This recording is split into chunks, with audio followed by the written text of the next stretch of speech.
సత్యభామ తండ్రి ఇచ్చారంటారేంటి మీరు అని సత్యభామ తండ్రి ఇచ్చాడనేటటువంటి కీర్తి జాంబవతి ఒప్పుకోదని జాంబవతి మీద ప్రేమతో ఆ మణి కనపడలేదని చెప్తున్నారు. మీరు జాంబవతి దగ్గర పెట్టారు, నా దగ్గరికి వచ్చారు అని సత్యభామ నిందించింది. అమ్మబాబు ఇదెక్కడ కూడా అనుకుని జాంబవతి దగ్గరికి వెళ్ళాడు. ఆవిడంది, మా నాన్న ప్రసేనుణ్ణి చంపి మణిని తీసుకొచ్చాడు, నన్ను మణిని మీకు ఇచ్చాడు, కానీ మా నాన్నగారు మణినిచ్చారు అంటే సత్యభామ నొచ్చుకుంటుంది. అసలు సత్రాజిత్తు కదా సూర్యుడి దగ్గర నుంచి తెచ్చాడని కీర్తి ఆయనకి కట్టబెడదామని మణి పోయిందని చెప్పి సత్యభామ అక్రూరుడి దగ్గర ఉంది. అక్రూరుడు ఏం చేశాడు, ఆ మణి చేత్తో పట్టుకున్నాడు.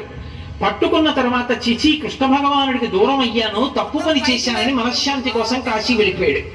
కాశీ వెళ్ళేటప్పటికి మనశ్శాంతి కలిగింది, మళ్ళీ భక్తి కలిగింది, అంతఃశౌచం కలిగింది, బహిశౌచం కలిగింది. రోజు పెట్టిన బంగారంతో అన్నదానం చేస్తున్నాడు. కాశీ పట్టణం సస్యశ్యామలంగా ఉంది. ఇక్కడ కృష్ణ భగవానుడికి లేనిపోని నిందలన్నీ వచ్చి తలపట్టు కూర్చున్నాడు. ఓ రోజున నారదుడు వచ్చాడు. ఏమిటి నారదా, ఎంత ప్రయత్నం చేసినా పోకపోగా నింద మీద నింద, నింద మీద నింద వస్తోంది, ఏమిటి ఇదంతా అని అడిగాడు. ఏమీ తెలియని వాళ్ళే, సర్వజ్ఞుడై ఉండి కూడా. నారదుడు అన్నాడు, ప్రసేనుడితో కలిసి వేటకెళ్ళినప్పుడు భాద్రపద శుక్లపక్ష చవితి నాడు తలెత్తి చూశావు, చంద్రుడు కనబడ్డాడు, అందుకని నీలాపనింద. ఎందుకు భాద్రపద శుక్ల చవితి నాడు నీలాపనిందలు ఎందుకు వస్తాయి అంటే, అప్పుడు నారద మహర్షి చెప్పారు, మహానుభావుడు ఆ విఘ్నేశ్వరుణ్ణి చంద్రుడితో పోలుస్తారు. శుక్లాంబరధరం విష్ణుం శశివర్ణం అంటున్నాం కదా. శశి అంటే చంద్రుడు, చంద్రుడి యొక్క కాంతి. ఆయన అన్ని లోకాలు తిరుగుతూ ఉంటాడు విఘ్నేశ్వరుడు. భాద్రపద శుక్ల చవితి ఆయన అవతార స్వీకారం చేసిన రోజు. అన్ని లోకాలు వెళుతూ ఆయన చంద్రమండలానికి కూడా వెళ్ళాడు. చంద్రమండలానికి వెళ్ళేటప్పటికి చంద్రుడు చూశాడు. చంద్రుడు చాలా అందగాడు అని కవులు పురాణాల్లో కావ్యాల్లో వర్ణిస్తారు. విఘ్నేశ్వరుడు పైది మరుగుజ్జుగా ఉంటాడు, పెద్ద లంబోదరం, గజవక్త్రం, తొండం ఇవన్నీ ఉంటాయి. ఆ పైనుంచి చంద్రుడు చూసి ఎలా ఉన్నాడో చూడని పక పక పక పక నవ్వాడు. విఘ్నేశ్వరుడు చూశాడు, ఒరే పైకి అందంగా ఉండడం కాదురా, లోపల అందంగా ఉండాలి మనిషి. నీకు అహంకారం పెరిగిపోయింది, పైకి అందంగా ఉంటానని. అసలు తప్పులన్నీ నీవి, అందరి భార్యలతో సమానంగా ఉండకుండా ఒకప్పుడు కుష్టవ్యాధిగ్రస్తుడమయ్యావు, మర్చిపోయావు చేసిన తప్పులు. కాబట్టి నీకు శాపం ఇస్తే తప్ప నీ అహంకారం పోదని, నిన్ను ఎవరైనా చూస్తే వాళ్ళకి నీలాపనిందలు వస్తాయని చెప్పించాడు. చీకటి పడేటప్పటికి జనులందరూ బయటకు వచ్చి, బాబాయ్ చంద్రుడు కనపడతాడేమో, ఇదో పెద్ద పడవ ఈరోడు ఆకాశంలోని నింద చేయడం మొదలెట్టారు. అందరూ తలపైకెత్తి చూడటం మానేశారు. అప్పటి వరకు చంద్రుడిని చూసి కవిత్వాలు చెప్పిన వాళ్ళందరూ చంద్రుడు అన్న పేరెత్తడం మానేశారు, చూడడం మానేశారు. సిగ్గుపడిపోయి ఎందుకు నేను రాత్రుళ్ళు అని చెప్పి చంద్రుడు పాలసముద్రంలోకి వెళ్ళిపోయాడు. చంద్రుడు పాలసముద్రంలోకి వెళ్ళిపోతే ఓషధులు ప్రకాశించడం మానేశాయి. ఓషధులు అంటే వైద్యుడు. అప్పుడు దేవతలందరూ బ్రహ్మగారి దగ్గరికి వెళ్ళారు. ఇదేమిటండి చంద్రుడు పాలసముద్రంలోకి వెళ్ళిపోయాడు ఎలాగా మరి అంటే, ఆయన అన్నాడు, గణపతి మహానుభావుడు, పరమ, అందుకే ఆయన పూజలో అసుతోషాయ నమః అని ఒక నామం. చిన్న పని చేస్తే చాలు పొంగిపోతాడు, ఇంత గరిక వేస్తే చాలు ప్రవశిస్తాడు. కాబట్టి చంద్రుణ్ణి విఘ్నేశ్వర వ్రతకల్పం చేసి విఘ్నేశ్వరుడి దగ్గరికి వెళ్ళమన్నారు. పాలసముద్రం దగ్గరికి వెళ్ళి పిలిచారు చంద్రుణ్ణి. ఆయన చవితి నాడు వ్రతం చేసి విఘ్నేశ్వరుడి దగ్గరికి వెళ్ళాడు. ఇప్పుడు విఘ్నేశ్వరుడు అన్నాడు, ఒరే నువ్వు చేసిన తప్పు ఒప్పుకున్నావురా, తప్పు ఒప్పుకున్నవాడు చాలా గొప్పవాడు రా. నీ తప్పు చేయలేదని వాదించిన వాడు కాదు, తప్పు ఒప్పుకున్నవాడు గొప్పవాడు. అందుకే నిన్ను చూస్తే నాకు ఎంత సంతోషంగా ఉందో తెలుసా అని ఆయన నృత్యం చేశాడు విఘ్నేశ్వరుడు. ఎవరు చెయ్యాలి? చంద్రుడు చెయ్యాలి. అమ్మయ్య ఫోన్లో నాళ్ళకి విఘ్నేశ్వర కటాక్షం కలిగిందని. చంద్రుడు చేయలేదు, ఆయన చేశాడు. అంత ప్రసన్న హృదయుడు. అందుకే నృత్య గణపతి స్వరూపం వచ్చినప్పుడు.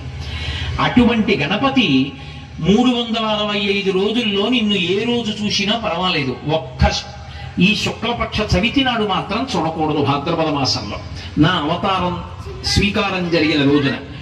సరేనన్నారు. ఆ ఒక్క రోజు జాగ్రత్తగా ఉండడం మొదలుపెట్టారు. అది చెప్పి నారదుడు అన్నాడు, కృష్ణ నువ్వు ఆ రోజున ఆకాశంలో చంద్రబింబం, అదిగో అందుకు నీలాపనిందరు. మరి ఏం చేయమంటావు నన్ను? వ్రతకల్పం చెయ్యి.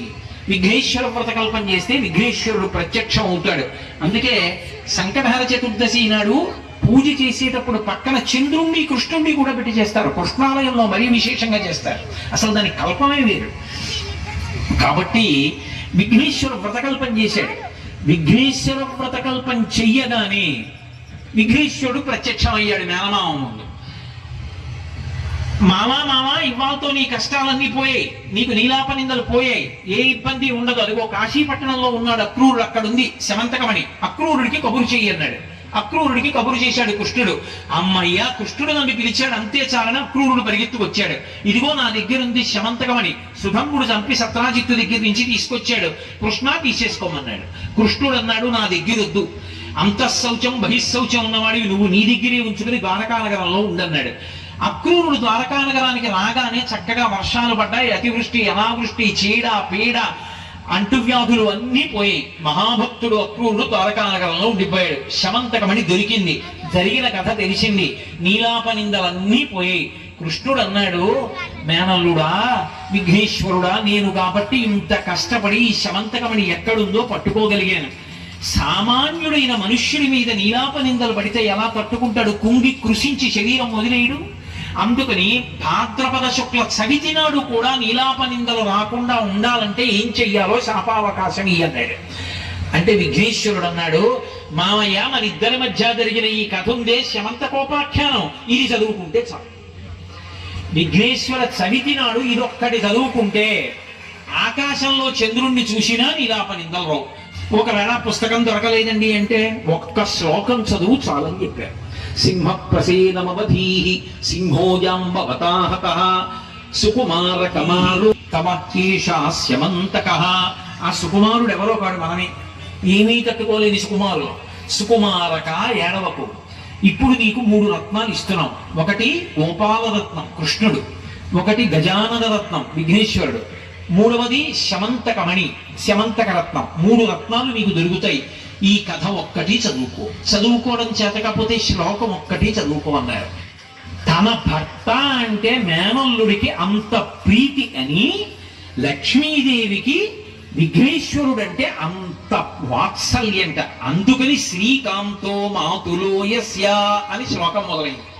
శ్రీ అని మొదలెట్టడానికి కారణం ఏంటంటే విఘ్నేశ్వరుడి దగ్గరికి వెళ్ళి ఒక్క గరిక అలా వేశావా అంతే, మొట్టమొదట వచ్చేటటువంటి అదృష్టం ఏది అంటే లక్ష్మీ కటాక్షం కలుగుతుంది. 2, శ్రీ మహావిష్ణువు పరిపూర్ణమైనటువంటి ఆనందాన్ని పొందుతారు. ఎందుకని? మేనల్లుడంటే ఆయనకి అంతటి అపారమైనటువంటి ప్రీతి, అంతటి ప్రీతి కలిగినటువంటి వాడు కనుక విఘ్నేశ్వరుడికి నమస్కారం చేస్తే విష్ణువు యొక్క అనుగ్రహం కలుగుతుంది.